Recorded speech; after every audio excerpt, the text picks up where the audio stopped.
Hey, what's up? It's your boy Rawk, and the Wii U, right? Wrong. Yeah, this console is my favourite synonym for 4 years of agony. One of the many issues people had with this system is that it didn't have any games. And I mean, to some extent this is true, but to the same extent, it's bullshit! Look at this! It says it's for the Wii U, guys. I don't know what else to tell you.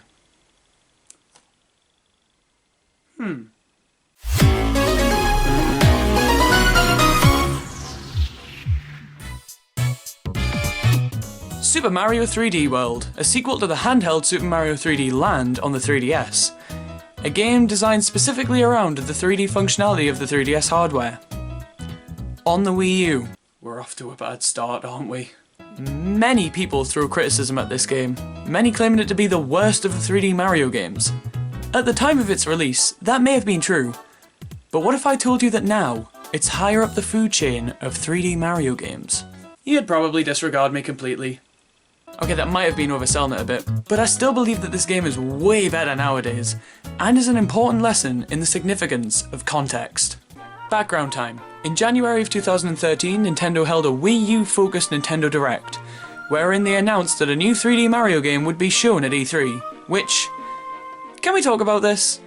I've never understood announcements like this. Announcing that you're going to announce something kills all of the surprise of a reveal. It's so much more exciting watching a Nintendo Direct than seeing a trailer for a game we didn't know about, rather than seeing the trailer for a game we already had been told would be announced. There's tactics like me telling you all of the jokes that are going to be in this video. It would just make them all completely unfunny. Oh wait, they already are. Another problem with this soft reveal was that it skyrocketed expectations. This reveal came off the heels of the stellar Super Mario Galaxy 2, so naturally people began to expect Super Mario Galaxy 3, or something as grand and exciting as that. This would be the first Mario game in HD, and everyone expected it to blow our socks off. E3 rolls around and we are greeted by...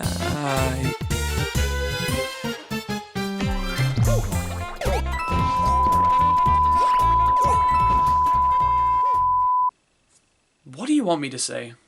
This was one of the most tone-deaf trailers Nintendo has ever released. Instead of showing us grand and interesting places and ideas, this trailer opened up in one of the most generic-looking grass levels I've ever seen. Don't get me wrong, it was a good trailer, and it personally got me really excited for the game. I thought it looked great, but I do recognise that I'm in the minority with that opinion. This trailer, despite its quality, just didn't line up with fan expectations. Naturally, trailers leading up to the game's release painted it in a better light, particularly the October Nintendo Direct trailer, which was, in my opinion, phenomenal. The game then released on the 21st of November 2013, and here's where things get weird. You see, most reviews at the time of the game's release were diagnosed with overwhelming positivity, and the game received nearly, if not perfect, scores. The reception of the game from fans, on the other hand, seemed to diminish quite quickly, and over the course of a few years, it was widely considered the least favourite 3D Mario game among the community. But now, it's seeing somewhat of a resurgence, potentially due to the rumour that renews itself every Tuesday of the game getting ported to the Switch. But why is that? Why did reception vary so wildly? Well, let's find out, shall we? There are many ways to describe this game. A 3D New Super Mario Bros., 3D Land 2, but I think the most appropriate way to describe it is a half 2D, half 3D Mario game. What do I mean by this? Well, the level design feels more akin to New Super Mario Bros. As opposed to Mario Galaxy 1 and 2, for example, especially when you take into account the 8-directional movement rather than full 360-degree action. This leads to one of the biggest problems of Mario 3D World. It was the only 3D Mario game on the Wii U. If this game was like Galaxy, that would be fine. But it's not. So it isn't. Super Mario 3D World feels like the kind of game that should supplement a true 3D Mario experience. This game and New Super Mario Bros. U were the only mainline Mario games on the Wii U, both suffering from chronic unoriginality and both working together to provide Wii U owners with mediocrity. So what does this have to do with the present?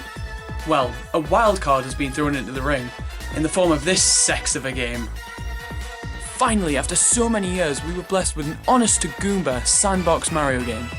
Odyssey is the pinnacle of 3D Marios. It's open like no other, and it's on a separate console. Fuck. We were this close to the trifecta. After Super Mario Odyssey was released and enjoyed by the masses, people well, they just kind of forgot about 3D World. That's really a shame though, as going back and playing this game now, after Mario Odyssey, fuck me, this game is good. Now, don't get me wrong, Odyssey is on another level. But 3D World is made so much better because there's no longer any crippling disappointment attached to it. We now have the 3D Mario experience that 3D World should have supplemented, and as a result, the game now feels like it has a place in the series. But they aren't on the same console! The Wii U had Mario U and 3D World, beginner level to half step, but it doesn't go all the way to true 3D greatness. The Switch has Mario U Deluxe and Odyssey, beginner to pro, no half step, potentially too big of a leap for some people. Why the f*** isn't 3D World on Switch? Yet. But Best Buy and rumours would like a word with me on that one. I truly believe that if this game was on Switch, we would have the perfect Mario ladder. Allow me to illustrate.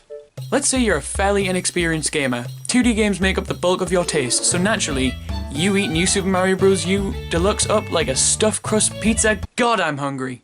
You find out because of this game that you love Mario and want more.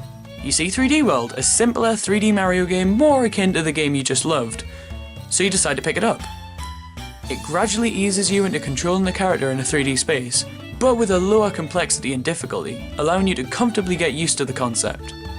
The game isn't overly challenging, by any definition, so you're able to beat it, and by this point you're more comfortable controlling the character in a 3D space. And now that that's the case, Odyssey looks like the perfect dessert. So you pick that game up, and you begin to play. The transition from 8-directional movement to full 360-degree control comes with a learning curve, but you're much better equipped for the jump thanks to 3D World. You become more comfortable with the full breadth of movement, and go on to love the game. The perfect trifecta has trained you in the realm of 3D competence and confidence, and suddenly, you're able to play so many more games. Suddenly, games like Breath of the Wild, or Luigi's Mansion 3, or Sonic Forces don't look nearly as intimidating. Now let's look at the Switch currently, and its jarring leap from I move left, I move right, I jump, shit, to holy shit! So many buttons! Fuck! Yeah, that's not too appealing now, is it? Mario Odyssey may trounce 3D World in every conceivable way, but I'd argue that because of Odyssey, 3D World is a much better game now than it ever was. I've been replaying the game lately and having an absolute blast, and I feel that a lot of that comes down to my newfound appreciation for the game and the value I now see in it. Super Mario 3D World finally has an opportunity to thrive and be appreciated for its innovations. This game is the peak of linear 3D Mario, with developed concepts throughout levels to help keep things interesting, a much more accessible learning curve which allows for players of any kind to have a good time, and 4-player co-op with Wii remotes. You know what? I take back everything I said. Fuck this game.